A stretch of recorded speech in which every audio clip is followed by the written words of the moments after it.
Assalamualaikum warahmatullahi wabarakatuh. Jumpa lagi bersama saya Adi di channel Ngulik Sejarah. Dan pada video kali ini saya akan kembali lagi membacakan suatu kisah misteri. Kali ini masih tetap berjudul sama ya teman-teman, yaitu Perjanjian Ketiga, memasuki part yang kelima. Untuk kalian yang belum menonton part sebelumnya, saya sarankan untuk kalian menontonnya terlebih dahulu, agar kalian paham dan mengerti keseluruhan alur ceritanya. Yuk, daripada kita lama-lama, daripada kita penasaran bagaimana kelanjutan ceritanya, mari kita langsung saja menuju ke ceritanya.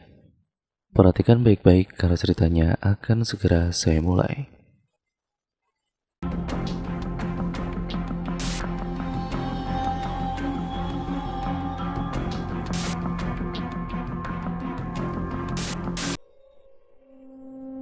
Keesokan harinya pagi-pagi sekali Wibi sudah terlihat keluar rumah bersama Ayu. Hari libur ini dimanfaatkan oleh mereka untuk membersihkan pekarangan rumahnya setelah semalam diguyur hujan cukup lebat. Apalagi bulan Desember ini, hampir setiap sore turun hujan dengan derasnya. Ayo kak, kita bersihkan halaman depan rumah, mumpung matahari bersinar cerah pagi ini, kata Wibi sambil membawa sapu lidi dan tempat sampah itu. Aku saja yang menyapunya ya. Baiklah, tapi kamu cabuti dulu rumput liar itu supaya tidak mengganggu tanaman bunga-bunga yang dipelihara ibumu, kata Wibi sambil menunjukkan tempat-tempat yang harus dicabut rumput liarnya. Wibi kemudian mengambil gunting tanaman. Dia segera memotong-motong dahan tanaman pagar agar terlihat rapi. Mereka berdua bekerja sama dengan baik. Ayu, ini nanti disapu juga ya? Iya ya, jawab Ayu dengan semangat. Tidak lama kemudian Ratri keluar rumah membawa baki dengan 2 gelas teh hangat dan 1 piring pisang goreng dan gembukan. Kalau sudah capek bersih-bersih istirahat dulu, makan pisang goreng dan juga gembukan supaya bersemangat lagi, kata Ratri. Hore, ada gembukan kesukaanku, kata Ayu sambil berlari menyambut ibunya. Ayu, ayo cuci tangan dulu sebelum makan, kata ibu mengingatkan. Ayu segera berlari menuju keran air di samping rumah, sementara Wibi sudah duduk di kursi teras rumah itu sambil menyeruput teh hangat buatan istrinya. Wah, banyak makanan nih, kata Wibi. Tadi si Mbok pagi-pagi sekali sudah pergi ke pasar sama Mbok De Pawiro, belanja untuk keperluan pancaan sepasaran cucunya Mbok De. Sekalian saja aku nitip beli makanan ini, kata Ratri yang terlihat duduk sambil mengelus-ngelus perut besarnya. Simbo itu selalu rajin, tidak pernah lupa kalau urusan pancaan. Wibi meletakkan gelasnya dan kemudian menjulurkan tangan untuk mengambil pisang goreng, tapi sebuah tangan mungil menahannya. Ayah belum cuci tangan, kata kakak mengingatkan. Oh iya, ayah hampir lupa. Wibi segera beranjak menuju keran air samping rumah. Di sana Wibi melihat Mbok Sum sedang mengangkat peralatan dapur keluar dari pintu belakang. Sini Mbok, aku bantu membawanya, kata Wibi sambil berjalan mendekat. Tidak usah nak, si Mbok bisa membawanya sendiri, cuma dekat situ rumahnya Mbok Dewa Wiro. Oh ya sudah Mbok, hati-hati ya Mbok. Simbok mengangguk kemudian segera pergi menuju rumah Mbok De Pawiro, sementara Wibi kembali ke teras rumah. Itu tadi Simbok sudah pergi ke rumah Mbok De Pawiro, bukannya sore hari pancaannya. Ini kan hari Minggu mas, anak-anak tetangga pada libur sekolah, jadi pancaannya pagi ini sekitar jam 10 atau 11 gitulah tadi, kata Simbok. Suasana hening sejenak, mereka bertiga terlihat asik menikmati hidangan paginya di teras rumah.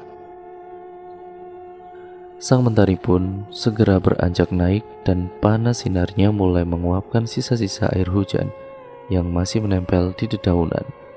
Wibi dan juga Ayu pun mengakhiri kegiatannya.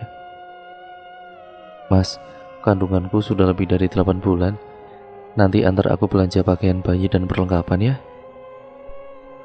Wibi mengangguk dan mengambil pisang goreng terakhir. Ratri kemudian beranjak dari tempat duduknya membereskan piring dan gelas yang ada di meja. Ayo, Ayu, mandi dulu, ajak Ratri sambil berjalan masuk ke dalam rumah, diikuti Ayu sementara Wibi membereskan peralatannya. Jarum jam menunjukkan kurang lebih pukul 10:30 saat sayup-sayup terdengar suara anak-anak melintas halaman rumah peninggalan Doro Sastro yang cukup luas itu. Ayo ikut pancaan di rumah Bu Depawiro dulu. Ibu sama ayah mau belanja pakaiannya adik. Ayo nanti pulangnya bareng Simbo. Iya Bu, jawab Ayu sambil berpakaian dan menyisir rambutnya. Setelah berpakaian rapi, Ayu segera berangkat menuju rumah Bu Depawiro. Sudah banyak anak-anak sebaya berkumpul di sana. Mereka kemudian berkerumun dan sedikit berdesak-desakan di depan dua buah meja kecil yang diletakkan di halaman depan rumah Bu Depawiro yang sempit itu. Doro Ayu datang, Doro Ayu datang, kasih jalan, teriak seorang anak bertubuh gemuk sambil memberi aba-aba. Dia mendorong-dorong tubuh teman-temannya yang lain agar Ayu dapat berjalan ke depan. Ayu, sini. Salah seorang anak perempuan menarik tangan Ayu mendekat ke depan meja. Pancaan selapanan bayi segera dimulai. Mbok Sum pun kemudian segera memimpin doa meminta keselamatan untuk jabang bayi. Anak-anak disaksikan ya, ini pancaannya Agus, putra pertama Mbok Parti, cucunya Mbok Depawiro. Didoakan keselamatannya, kesehatan, dan juga rezekinya. Kalau sudah besar, diajak bermain jangan dinakali. Kalau sedang kesusahan dibantu ya, kata Mbok Sum di hadapan kerumunan anak-anak kampung. Iya Mbok Sum, mereka menjawab dengan serempak dan tidak sabar ingin segera mendapatkan nasi pancaan tersebut. Setelah itu Mbok Depawiro dibantu seorang tetangganya membagikan pincuk-pincuk nasi pancaan. Sayuran dengan bumbu gudang tidak pedas, seperempat potong telur rebus, sepotong kecil ayam goreng, serta beberapa buah ditaruh dalam sebuah pincuk bersama nasi putih. Ayo tunggu Simbo di sini ya, Simbo ada keperluan sebentar, kata Simbo diikuti anggukan kepala Ayu. Mbok Sum segera meninggalkan rumah Mbok Depawiro sambil membawa sebuah tampah kecil. Iya yuk, main di sini dulu sekalian makan pancaan ini, kata Asi temannya sambil menerima dua pincuk nasi pancaan. Satu diberikannya pada Ayu. Matur nuwun sih, duduk di sana yuk, ajak Ayu. Mereka mencari tempat duduk di depan rumah Mbok Depawiro. Nanti lihat adik bayinya ya yuk, kata Asi sambil melahap nasi pancaannya. Ayu hanya bisa menganggukkan kepala tanda setuju karena mulutnya masih penuh nasi. Teman-teman Ayu yang lain segera pulang setelah mendapatkan satu atau dua pincuk nasi pancaan. Sementara matahari naik semakin tinggi, tetapi awan kelabu masih mengiringi perjalanannya. Ratri terlihat sudah bersiap-siap di teras rumahnya. Ayo mas, kita berangkat, mumpung cuaca masih cerah, kata Ratri. Wibi segera mengeluarkan motornya. Pelan-pelan mereka berdua menyusuri jalan kampung yang sepi dan berdebu. Mereka berpapasan dengan anak-anak yang berjalan beriring-iringan sambil membawa pincuk berisi nasi pancaan. Tidak lama kemudian, mereka melewati rumah Mbok Depawiro. Tanpa sengaja Ratri melihat Mbok Sum yang berjalan tergesa-gesa menuju suatu tempat. Itu Simbo mas, sepertinya acara pancaan telah selesai, kata Ratri. Iya Rat, itu, apa yang dibawa Simbo? Tanya Wibi. Sepertinya Simbo membawa sesajen, kata Ratri. Iya benar Rat, mau dibawa kemana sajen itu? Wibi mempercepat laju motornya untuk mendekati Mbok Sum. Mbok Sum pun menghentikan langkahnya ketika mendengar bunyi motor dan menengok ke belakang. Simbo mau kemana? Terus sesajen itu mau diberikan pada siapa Mbok? Bukankah biasanya Simbo hanya menaruhnya di kamar untuk beberapa hari? Tanya Ratri. Sajian ini untuk Bawrekso penunggu kampung yang tinggal di pohon asam tua itu, jawab Mbok Sum dengan nada dingin sambil mengarahkan pandangannya ke kebun kosong peninggalan Doro Sastro di tepi Bengawan Solo. Ternyata tempat itu di sana, kata Wibi dalam hati, teringat kata-kata Simbok dulu yang akan memberitahu suatu tempat jika Ratri sudah mau memenuhi janji untuk melaksanakan ritual banjaan dan sesajen. Iya, tempat itu, kata Mbok Sum dengan nada berat setengah mendesis. Mbok Sum menatap tajam Wibi seolah mengetahui apa yang ada dalam pikiran Wibi itu.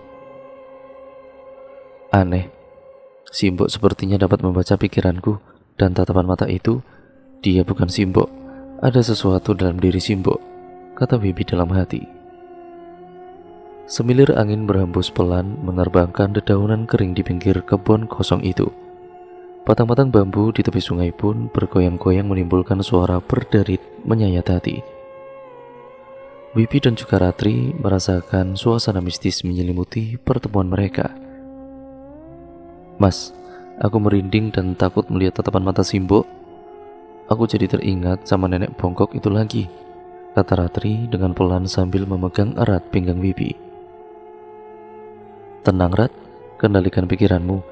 Ini yang sebenarnya diinginkan oleh lelembut itu, supaya kamu tersugesti menuruti keinginan Simbok. Wibi memegang tangan Ratri untuk menenangkannya, dan kemudian suasana menjadi hening sejenak dan sedikit mencekam. Seharusnya kamu yang memberikan sesajen itu ke sana, Nduk, bersama Simbok. Sekali ini saja untuk menebus kelalaianmu dulu, supaya Bawrekso tahu kamu dan dapat melindungimu dari gangguan lelembut-lelembut itu, kata Mbok Sum. Siapa sebenarnya Bawrekso itu, Mbok? Apakah dia itu lelembut nenek bongkok? Tanya Ratri sedikit khawatir. Bukan. Dia lebih kuat dari nenek bongkok. Dia penguasa kampung ini. Semua lelembut takluk pada Bawrekso. Jadi, berikan sesajen untuknya, Nduk, agar Bawrekso berkenan melindungi dan juga menjaga keselamatanmu, jawab Mbok Sum agak gugup. Dia telah bercerita bohong tentang nenek bongkok itu. Benar begitu, Mbok. Aku benar-benar takut sama nenek bongkok. Aku takut dia akan datang lagi, Mbok. Ratri semakin khawatir.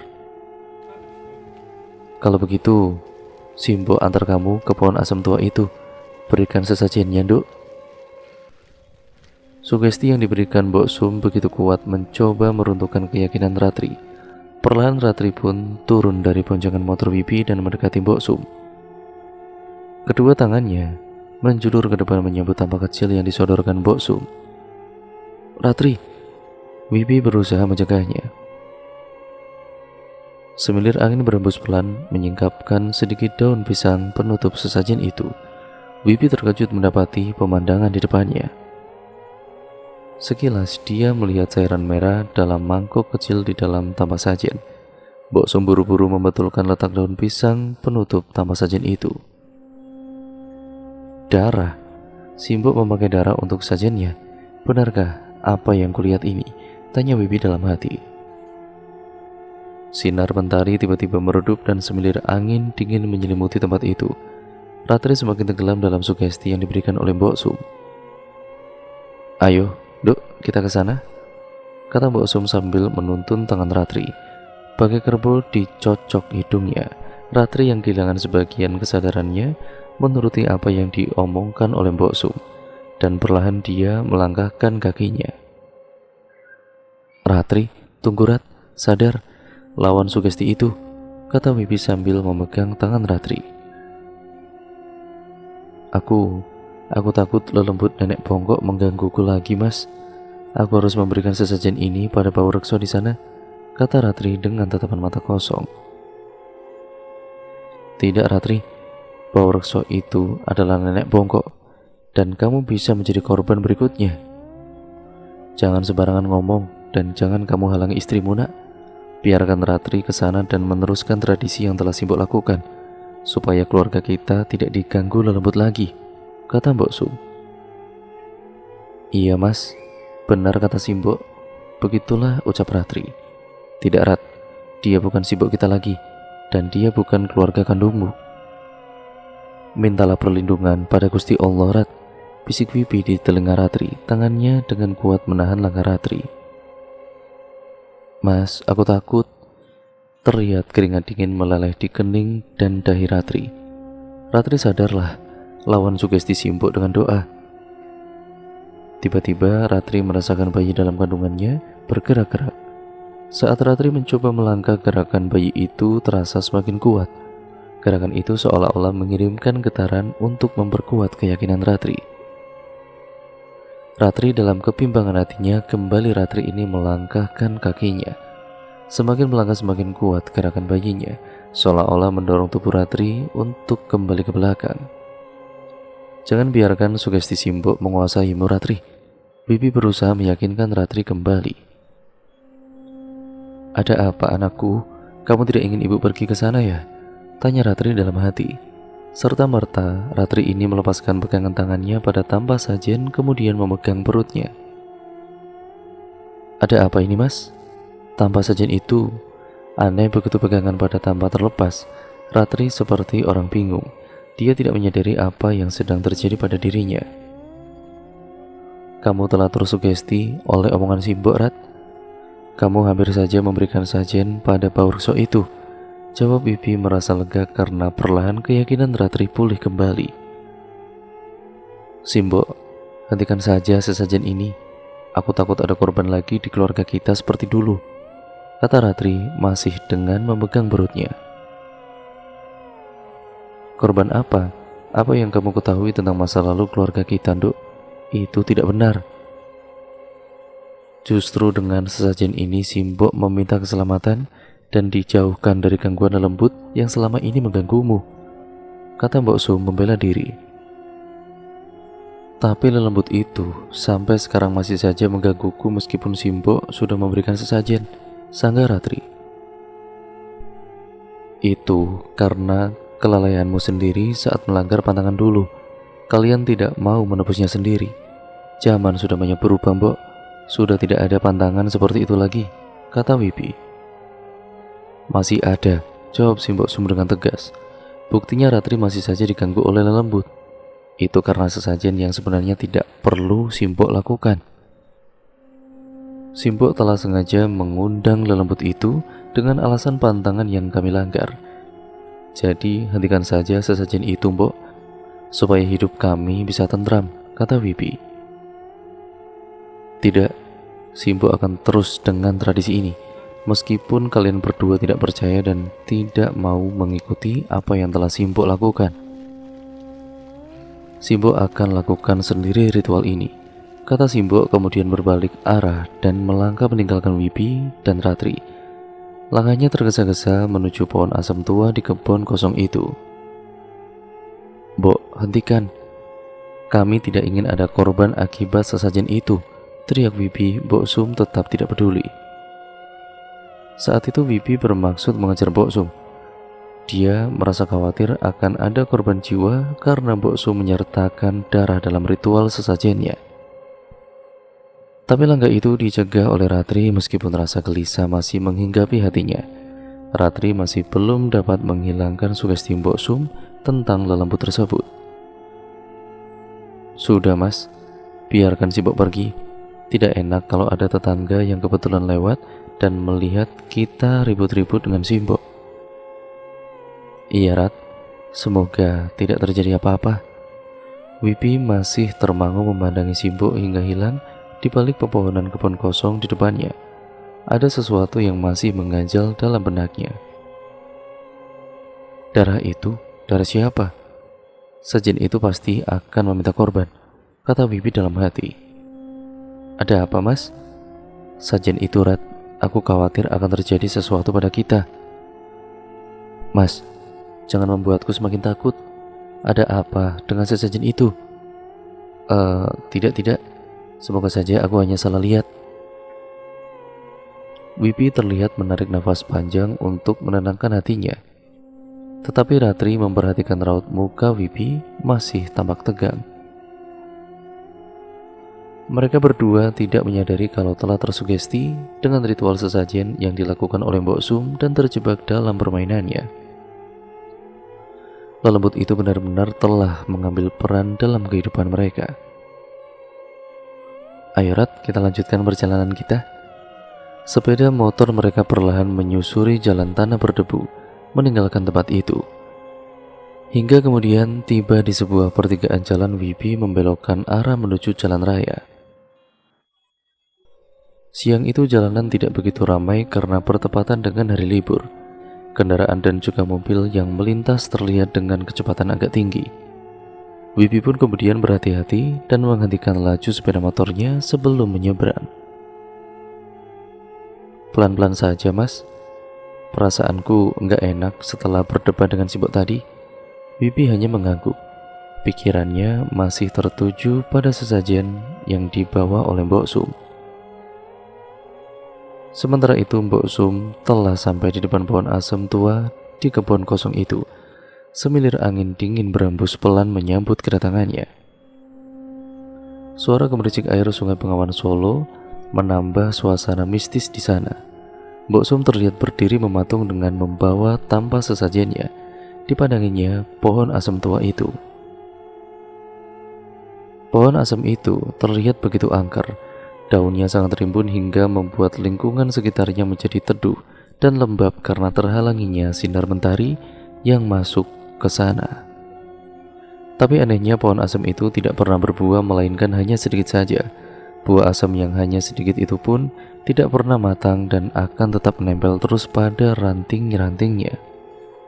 Begitu juga dengan daun-daunnya, tidak pernah menguning dan tidak pernah jatuh ke tanah meskipun ditiup angin kencang. Itulah mengapa di sekitar pohon asem itu terlihat bersih dari dedaunan, bahkan rumput liar pun hanya sedikit yang tumbuh di sana. Batang utama pohon asem itu mencapai selebar lebih dari 2 rentangan tangan orang dewasa. Bagian batang pohon paling bawah sebagian terbelah 2, mirip sepasang kaki manusia memakai kain. Pada bagian batang yang bersinggungan dengan tanah hingga setinggi lutut terlihat kulit kayunya retak-retak berwarna coklat gelap dan sebagian telah mengelupas menandakan usia pohon asem itu sebenarnya sudah sangatlah tua. Tapi semakin ke atas kulit kayunya terlihat halus dan semakin ke atas lagi banyak terdapat tonjolan bulat-bulat kecil. Secara keseluruhan batang pohon asem itu berwarna coklat muda seperti warna kulit manusia. Mbok Sum meletakkan tanpa sajen di depan bagian bawah pohon yang terbelah. Di sana sudah ada tungku kecil tempat biasa Mbok Sum membakar kemenyan. Mbok Sum duduk bersimpu dan segera menyulut api di tungku itu. Mulutnya kumat kamit membaca mantra untuk memanggil bau rukso Wewe Gombel. Tercium bau kemenyan dan asap putih membumbung ke atas. Pandangan mata Mbok Sum mengikuti asap putih itu. Terlihat pemandangan mistis di depan matanya. Berkelebat beberapa bayangan anak kecil melayang menuju pohon asem tua itu. Mereka hinggap dan merayap mencari tonjolan kecil pada batang itu dan menghisap dengan rakusnya seperti sedang menyusu pada ibunya. Bau menyengat kemenyan dan asap putih semakin tebal terus keluar membumbung tinggi menyelimuti pohon asem tua. Perlahan muncul sesosok lelembut aneh dan menyeramkan. Sesosok makhluk tidak sempurna wujudnya. Dialah bau reksa Wewe Gombel yang berwujud nenek bongkok berambut putih digelung dan berwajah sangat keriput. Beberapa pasang payudara menjulur keluar dari dada dan perutnya. Terlihat beberapa anak kecil sedang menggelayut dan menyusu di sana. Tiba-tiba nenek bongkok membiaskan tangan kanannya. Seketika terlemparlah anak-anak kecil itu. Terdengar tawa nenek bongkok menyeringai diiringi perubahan bentuk tubuhnya. Wajah keriputnya berganti muda dan juga cantik dengan mata besar. Sementara tubuh tua dan juga bongkoknya perlahan menjadi tegak. Beberapa pasang payudaranya itu menyusut dan hilang berganti sepasang payudara besar di dadanya dan menjulur menggantung hingga ke perutnya. Rambut putihnya terurai memanjang di bagian depan tubuhnya dan hanya bisa menutupi sebagian dari payudara besarnya. sedangkan bagian bawah tubuhnya tertutup kain putih lusuh. Itulah penampakan asli tubuh Baworeksa Wewe Gombel di kediamannya di pohon asem tua. Tubuh itu berupa cahaya putih tembus pandang. Wewe Gombel dulunya adalah lembut yang suka menculik anak-anak yang tidak diperhatikan oleh orang tuanya, sehingga orang-orang sering memberikan sesajen padanya untuk menebus atau meminta kembali anak-anak tersebut. Hal itu membuat keberadaannya semakin kuat dan semakin ditakuti. Keadaan itu membuat Wewe Gombel dapat bertransformasi atau berubah bentuk dalam wujud manusia meskipun tidak sempurna bentuknya, yaitu menjadi nenek bongkok. Segera Mbok Sum menundukkan kepala dan kemudian menangkupkan kedua tangan di depan dada. Mulutnya masih terlihat merapalkan mantra-mantra. "Siapa kau? Untuk apa kau memanggilku?" tanya Wewe Gombel dengan suara serak dan berat. Aku Mbok Sum. Aku ingin memberikan sesajen ini," jawab Mbok Sum. Sejenak Baworeksa Wewe Gombel menatap tajam pada Mbok Sum. Kemudian pandangannya beralih ke tampah sesajen yang diletakkan di belakang tungku. "Apa ini? Kau berikan aku darah ayam lagi? Yang aku minta adalah korban jiwa, darah manusia. Tapi malah kau bawakan aku darah ayam. Aku sudah menunggu beberapa purnama seperti pada perjanjian ketiga kita." Perjanjian pertama Mbok Sum dengan Baworeksa Wewe Gombel meminta korban nyawa Ndoro Sastro dan istri pertamanya Ndoro Semi. Beberapa tahun kemudian, Mbok Sum melanjutkan perjanjian keduanya dengan korban nyawa, yaitu ibunya Ratri. Tidak ada yang mengetahui sepak terjang Mbok Sum selama itu. Semua berjalan rapi hingga Mbok Sum melanjutkan dengan perjanjian ketiganya saat Ratri dan juga Wibi melanggar pantangan leluhur. Pada perjanjian ketiga ini, Mbok Sum ingin mengorbankan seluruh anak keturunan Ndoro Sastro agar bisa memiliki dan juga memberikan seluruh harta warisan Ndoro Sastro pada anak keturunannya dari mendiang suami pertamanya dulu. "Maafkan aku, Baworeksa. Aku belum bisa memberikan korban jiwa. Aku belum bisa membawa Ratri ke sini." "Kenapa tidak bisa?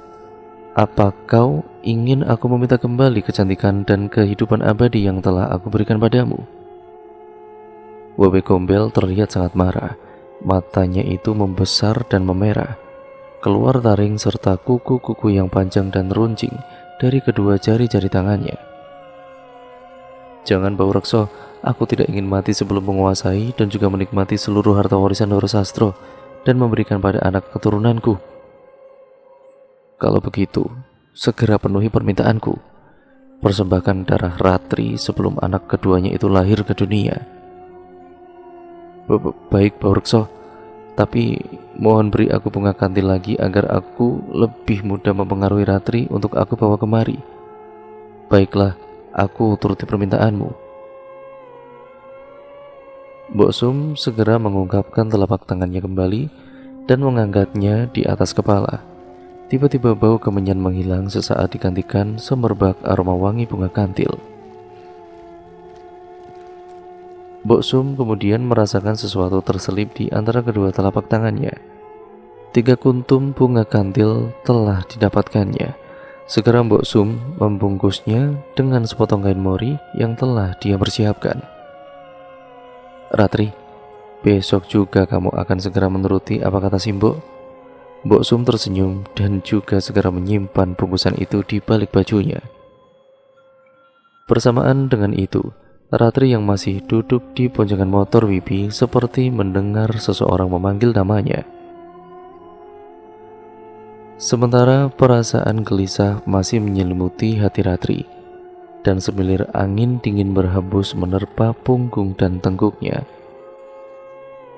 Tiba-tiba seorang anak berpakaian putih mengikutinya dari samping kiri sepeda motor saat mereka sedang menyeberang. Begitu terkejutnya Ratri dan ketakutan mencengkeram hatinya ketika sepeda motornya itu telah sampai di tepi seberang. Terlihat anak itu menoleh padanya. Seraut wajah putih, rata tanpa mata, hidung dan mulut menoleh padanya. Seketika, dia kemudian menjerit dan memeluk Wibi erat-erat. Mas, aku takut anak kecil itu mengikutiku lagi. Siapa, Rat?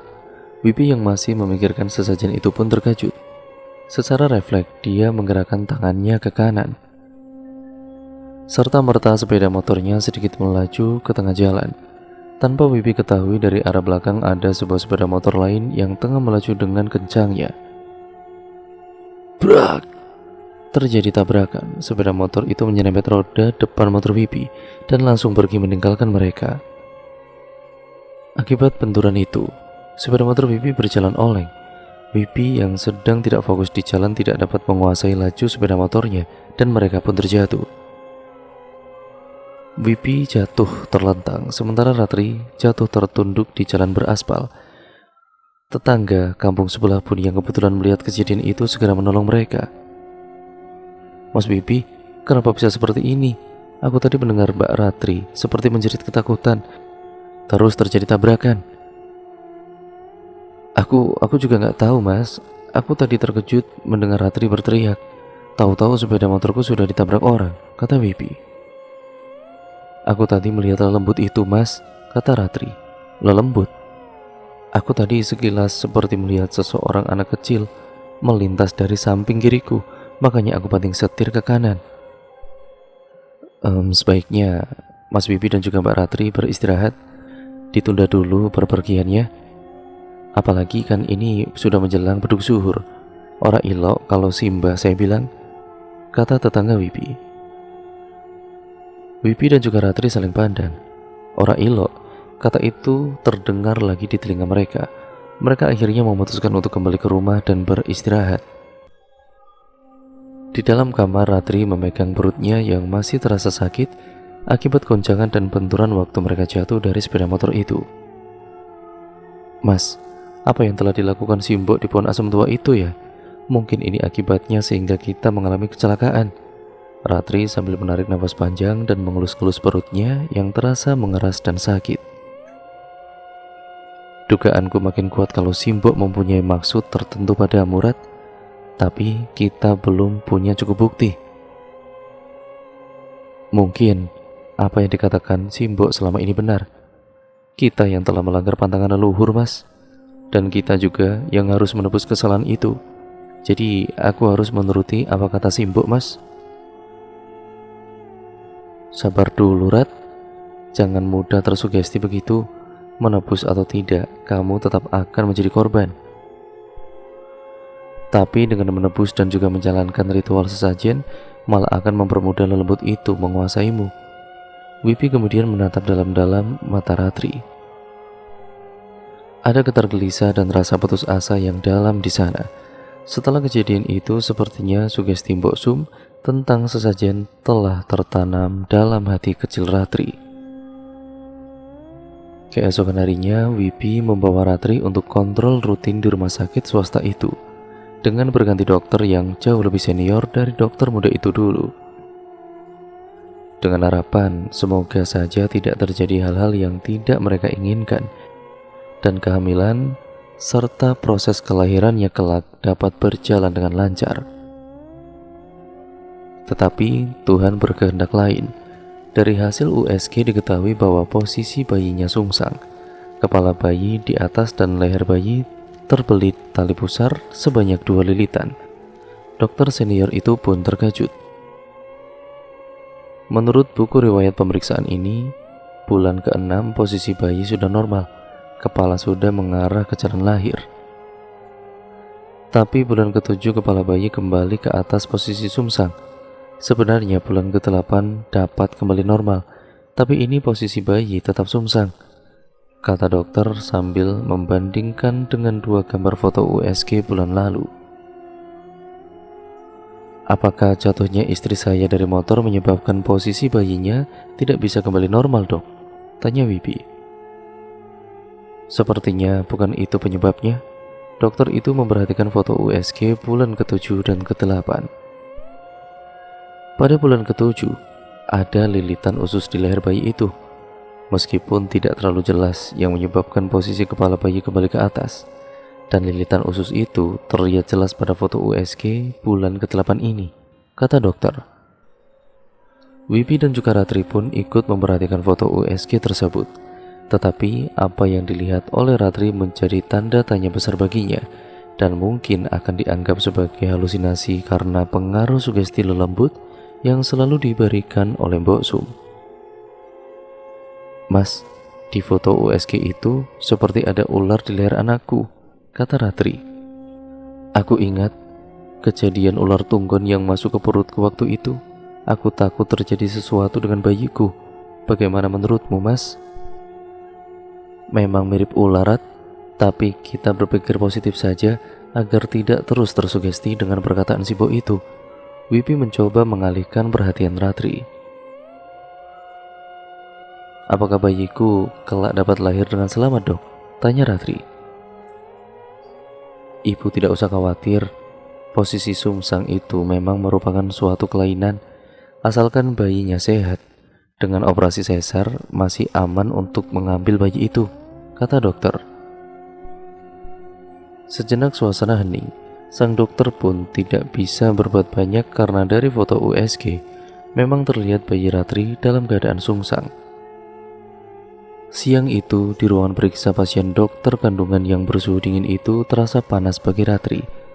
Sugesti si Mbok Sum ini tentang lelembut yang selalu mengganggunya semakin mencengkeram pikirannya. Ratri masih gelisah dan semakin gelisah. Perasaan takut semakin membelenggu hatinya. Pandangan matanya bergerak-gerak cepat memperhatikan sekeliling ruangan.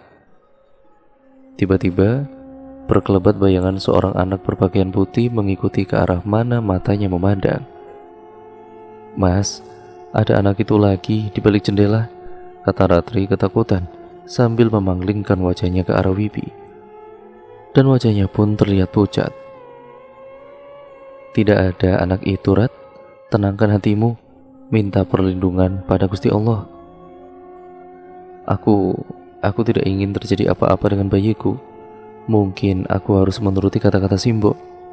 Sesajen itu, haruskah aku menebus kesalahanku dulu dengan memberikan sesajen pada Bau Rekso?" tanya Ratri dalam hati. Tembok penghalang dalam pikiran Ratri pun runtuh, tapi hatinya masih diliputi keraguan. Mungkinkah sugesti Mbok Sum telah berhasil dan lelembut itu mulai mengambil peran dalam kehidupan Ratri? "Besok tinggal tunggu waktu untuk melakukan operasi sesar. Malah ibu tidak akan merasakan kesakitan seperti kelahiran normal," kata dokter memecah lamunan Ratri. Wipi dan juga Ratri hanya menjawab dengan anggukan kepala. Setelah kejadian di pohon asam tua, Mbok Sum seperti menghindari Wipi. Dia tidak ingin beradu percakapan dengan Wipi. Mbok Sum tidak ingin Wipi menggagalkan lagi rencananya. Dia lebih sering berada di rumah belakang sambil menunggu waktu yang tepat untuk membujuk Ratri kembali. Tetapi Mbok Sum tetap berusaha mencuri-curi dengar setiap percakapan Wipi dan Ratri.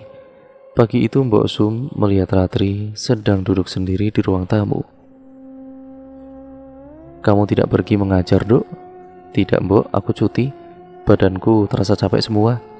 Aku tidak sengaja mendengar percakapanmu dengan suamimu. Apa benar bayimu sungsang, Dok?" "Iya, Mbok," jawab Ratri sambil mengusap-usap perutnya. Matanya memandang Mbok Sum. Ada sedikit kekhawatiran padanya setelah kejadian di kebun kosong itu. Dulu si Mbok sudah bilang, jangan memeriksakan kandungan kalau pas hari pasaran Selasa Kliwon, dan jangan periksa ke rumah sakit itu lagi. Tapi kamu dan juga suamimu tetap ngeyel. Jadinya ya seperti itu. "Lah apa hubungannya, Mbok? Sekarang sudah zaman internet, zamannya pasar online. Orang-orang sudah berpikiran maju," jawab Ratri mencoba tenang. Dia teringat pesan Wipi agar tetap tenang dalam menghadapi situasi ini, yaitu juga menghadapi Mbok Sum. "Kamu boleh tidak percaya dengan hitungan Jawa, tapi kenyataannya kamu sudah 2 kali mengalaminya sendiri." Ratri melihat keseriusan pada wajah Mbok Sum. "Mengalami apa, Mbok?" tanya Ratri. Dipandanginya wajah Mbok Sum yang masih terlihat muda dan cantik itu dengan tatapan lembut sambil tersenyum. Terlihat guratan-guratan kekecewaan pada wajah Mbok Sum karena Ratri tidak mempercayai kata-katanya. "Ya, itu tadi. Anakmu akan diganggu terus oleh lembut. Pertama, jabang bayimu tidak berkembang dan harus dikuret, kata Mbok Sum sambil menatap tajam mata Ratri. Terasa getaran menusuk hati dan juga mempengaruhi detak jantung Ratri. Simbok, tatapan mata itu mengingatkanku pada lelembut nenek bongkok, kata Ratri dalam hati. Tapi kan tidak jadi dikuret, Mbok, dan sekarang sudah sehat, kata Ratri sambil mencoba mengalihkan perhatiannya dari tatapan Mbok Sum itu. Dia mengambil kotak susu untuk ibu hamil dan menuangkan 3 sendok susu ke dalam gelas yang sudah berisi air hangat. Kemudian diaduknya pelan-pelan, tetapi hatinya tetap saja gelisah. Perasaannya tidak menentu, takut lelembut nenek bongkok akan muncul kembali. Iya, tapi itu pertanda tidak baik untuk kehidupan jabang bayimu selanjutnya. Bahkan sekarang bayimu sungsang. Itu juga karena kamu tidak mau menuruti kata-kata Simbok untuk memberikan sesajen di pohon asem itu. Simbok, jangan berkata seperti itu lagi ya. Aku semakin bingung dan tidak mengerti dengan kejadian-kejadian yang telah menimpaku. Sesajen itu, apakah benar-benar bisa melindungiku atau malah akan mencelakaiku, Mbok? Tanya Ratri semakin gelisah. Terasa nada bicaranya menjadi sedikit gemetar. Sebentar kemudian dia berusaha menghabiskan minuman susunya. Kalau kamu mau menuruti kata-kata Simbok untuk memberikan sesajen pada Bau Rekso, maka itu dapat melindungi keselamatanmu. Tapi bukankah nasib seseorang itu tergantung pada Gusti Allah, Mbok? Tergantung pada apa yang kita usahakan. Kalau kamu tidak mau berusaha memberi sesajen, ya, lelembut itu akan terus mengganggumu. Sejenak Mbok Sum diam menunggu reaksi Ratri. Dia merasakan kebimbangan hati Ratri untuk mengiyakan permintaannya. Dan Mbok Sum berkeyakinan akan dapat mempengaruhi Ratri, apalagi dia sudah diberi 3 kuntum bunga kantil oleh Bau Rekso Wewe Gombel. Sebagai orang Jawa, kita punya tradisi turun-temurun untuk mengatur kehidupan ini, kanggo nggayuh keselamatan lan kamulyaning urip. Leluhurmu dulu mempunyai ilmu titen. Yang terjadi pada anakmu itu sudah bisa dipetung atau diprediksi ke depannya. Sejak awal perkembangan jabang bayimu itu sudah diganggu dan diikuti terus oleh lembut. Walaupun bisa tumbuh normal, tapi kan sungsang letaknya. Itu karena kamu dan juga suamimu melakukan hajat untuk jabang bayimu pada hari pantangan, kata Mbok Sum menjelaskan dengan panjang lebar. Perlahan Mbok Sum mengeluarkan bungkusan kecil dari balik bajunya. Terasa aroma wangi bunga kantil. Semakin lama bau wangi itu semakin tajam terasa di hidung Ratri. Ratri sedikit tersentak dan aroma wangi itu terus saja menusuk tajam masuk ke rongga hidung menuju pusat syaraf di kepala Ratri. Mbok, apa yang Simbok bawa? Oh ini bunga kantil, supaya kamu tidak diganggu oleh lelembut itu. Apa kamu tidak capek dikejar-kejar terus oleh lelembut itu, Nduk? Ratri bagai terhipnotis oleh bau wangi bunga kantil itu. Dia hanya mengangguk dan menatap Mbok Sum dengan pandangan kosong. Kalau begitu kamu turuti saja permintaan Simbokmu ini ya, Nduk. Mbok Sum mengambil sekuntum bunga kantil itu dan kemudian meremasnya. Kemudian mendekatkan ke hidung Ratri. Perlahan Ratri menghirup aroma wangi bunga kantil itu. Semakin lama semakin kuat Ratri menghirupnya dan terperangkap kuat dengan sugesti yang diberikan oleh Mbok Sum. Bagai kerbau dicucuk hidungnya, Ratri ini menuruti semua keinginan dari Mbok Sum. Mbok, aku sudah capek. Aku ingin memberi sesajen pada Bau Rekso agar dia tidak menggangguku lagi. Tapi Mbok, bagaimana dengan Mas Wibi? Pasti dia tidak setuju dan tidak mengizinkan aku, kata Ratri. Biar Simbok atur waktu pelaksanaannya. Ratri hanya mengangguk dan juga menatap Mbok Sum dengan pandangan kosong. Dan cerita pun akhirnya bersambung ke part yang selanjutnya lagi ya teman-teman. Bagaimana? Semakin mendekati akhir dari cerita kisah misteri ini ya teman-teman. Jadi bagaimana kelanjutan ceritanya? Kalian harus tetap stay tune terus di channel ini. Jangan lupa like, komen, dan share sebanyak-banyaknya. Dan jangan lupa pula untuk kalian subscribe untuk kalian yang belum.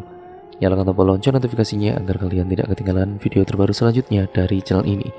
Sekian video ini saya akhiri, kurang lebihnya mohon maaf. Sampai berjumpa di video selanjutnya.